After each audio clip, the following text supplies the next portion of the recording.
ஆதியாகமம் 12ஆம் அதிகாரம்.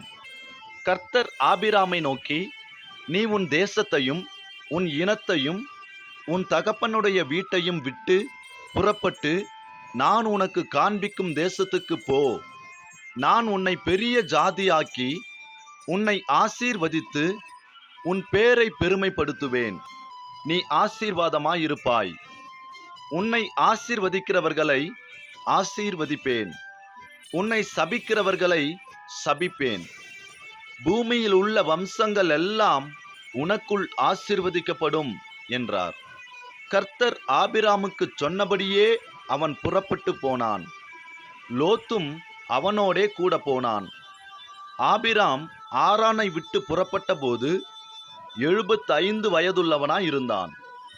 ஆபிராம் தன் மனைவியாகிய சாராயையும் தன் சகோதரனுடைய குமாரனாகிய லோத்தையும் தாங்கள் சம்பாதித்திருந்த தங்கள் சம்பத்தெல்லாவற்றையும் ஆரானிலே சவதரித்த ஜனங்களையும் கூட்டிக் கொண்டு அவர்கள் கானான் தேசத்துக்கு புறப்பட்டு போய் கானான் தேசத்தில் சேர்ந்தார்கள்.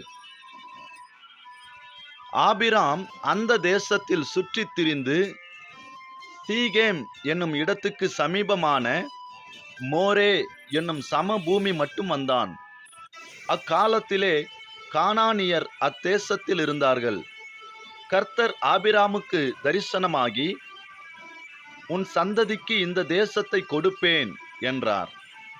அப்பொழுது அவன் தனக்கு தரிசனமான கர்த்தருக்கு அங்கே ஒரு பலிபீடத்தை கட்டினான்.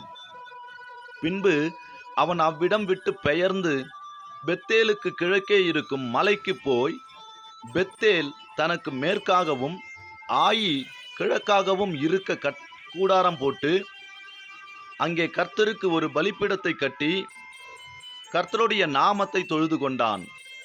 அதன் பின் ஆபிராம் புறப்பட்டு தெற்கே பிரயாணம் பண்ணி கொண்டு போனான். அத்தேசத்திலே பஞ்சம் உண்டாயிற்று. தேசத்திலே பஞ்சம் கொடிதாயிருந்தபடியால் ஆபிராம் எகிப்து தேசத்திலே தங்கும்படி அவ்விடத்துக்கு போனான். அவன் எகிப்துக்கு சமீபமாய் வந்தபோது தன் மனைவி சாராயை பார்த்து, நீ பார்வைக்கு அழகுள்ள ஸ்திரீ என்று அறிவேன். எகிப்தியர் உன்னை காணும்போது இவள் அவனுடைய மனைவி என்று சொல்லி என்னை கொன்று போட்டு உன்னை உயிரோடே வைப்பார்கள். ஆகையால் உன் நிமித்தம் எனக்கு நன்மை உண்டாகும்படிக்கும் உன்னாலே என் உயிர் பிழைக்கும்படிக்கும் நீ உன்னை என் சகோதரி என்று சொல் என்றான். ஆபிராம் எகிப்திலே வந்தபோது எகிப்தியர் அந்த ஸ்திரீயை மிகுந்த அழகுள்ளவள் என்று கண்டார்கள். பார்வோனுடைய பிரபுக்களும் அவளை கண்டு பார்வோனுக்கு முன்பாக அவளை புகழ்ந்தார்கள். அப்பொழுது அந்த ஸ்திரீ பார்வோனுடைய அரமனைக்கு கொண்டு போகப்பட்டாள். அவள் நிமித்தம் அவன் ஆபிராமுக்கு தயை பாராட்டினான்.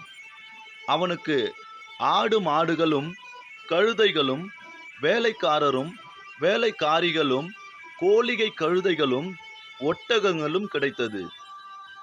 ஆபிராமுடைய மனைவியாகிய சாராயின் நிமித்தம் கர்த்தர் பார்வோனையும் அவன் வீட்டாரையும் மகாவாதைகளால் வாதித்தார். அப்பொழுது பார்வோன் ஆபிராமை அழைத்து, நீ எனக்கு ஏன் இப்படி செய்தாய்? இவள் உன் மனைவி என்று நீ எனக்கு அறிவியாமற் போனதென்ன?